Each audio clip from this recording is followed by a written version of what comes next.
if you go to the public conversation, is about whether North Indians should enter Tamil Nadu, whether they should be kept outside Tamil Nadu. That is a public conversation that is right now happening in one of the by-elections in our state now. This is supposedly the top 3 major conversations. Should North Indians be inside? Should they be in Tirupur? Should they be in here? Look at the quality of thinking. What are we thinking now when other countries are thinking in terms of rocket science, in terms of ChatGPT, what you are talking of? We are talking about whether North Indians should come, take our jobs and all those things.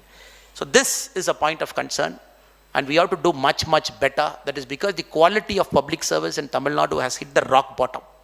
And elections, which we say the pinnacle of democracy, where we want people to vote for better leaders, to sit in positions of power.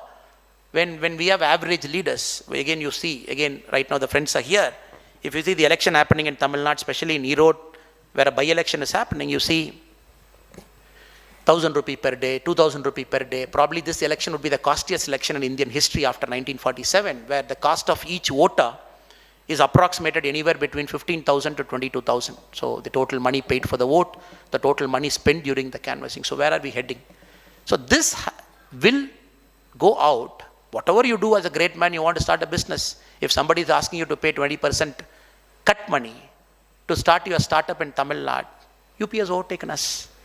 Because to do a thing, you want a 20% cut money. When will it happen? So I hope and pray the important leaders, my time for 20 minutes is over. The leaders sitting in this room, inward journey, outward journey, whichever journey you are in, there is this journey that is much more important than both the journeys where it converges. You start seeing a larger picture where our life is put in the service of our country. We start doing things without ego. We start merging ourselves with our country, where we help our people. Even now, the extreme poverty in India is still less than 1%, but it is still there. Many people go to bed hungry. It is still there. It is not that we have come out of the woods. We are talking of reaching US 25 years from now, but the US per capita income is at $65,000. We are at $2,900 now. Just imagine 30 times leap we have to do in the next 25 years. Lot of things to do, lot of things to catch up. But to do that, it is important that quality leadership slowly starts shifting from the private sector to the public sector at different points of time, where you start taking a call. You start competing for post. It could be a panchayat president, it could be a councillor, it could be something apart from your day job. Before I end, I would like to end with a very famous quote that is more like my moral compass I have. Theodore Roosevelt left American presidency in 1909. In 1910, he wrote a very beautiful essay called Citizenship and Republic. And this essay's name you might not recollect, but if I can say the word, the man in the arena, many of you might know the Theodore Roosevelt's man in the arena quote, where he says, who matters in this world? Who matters as a citizen? He says, it is not the man who's a critic who matters. It is not a man who keeps commenting on the strong man when he fumbles. They don't matter. It is not the man who keeps commenting on the doer of deeds. He doesn't matter.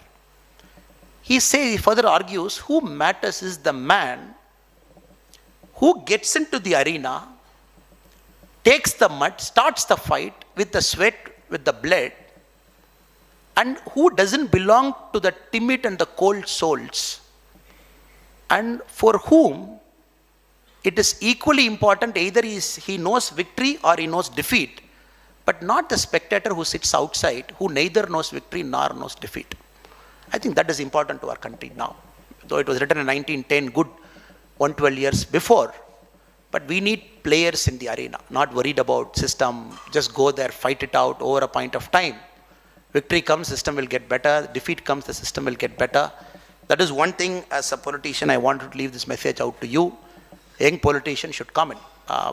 Some of the greatest changes in the world has happened because young people have thought differently. Greta Thunberg has thought differently. Malala Yousafzai has thought differently. The Black Lives Matter, who started as less than 30 years age. The Me Too movement, less than 35 years age. So these are the people who are changing the world in terms of revolutionized thinking. So young people can bring that thing out of the box. We can change the world.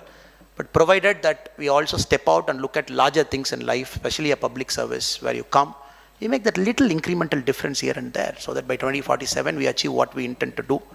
So thank you so much for inviting me. I'm not sure whether I spoke what you wanted to hear, but this is something that is in the heart for me for a long time.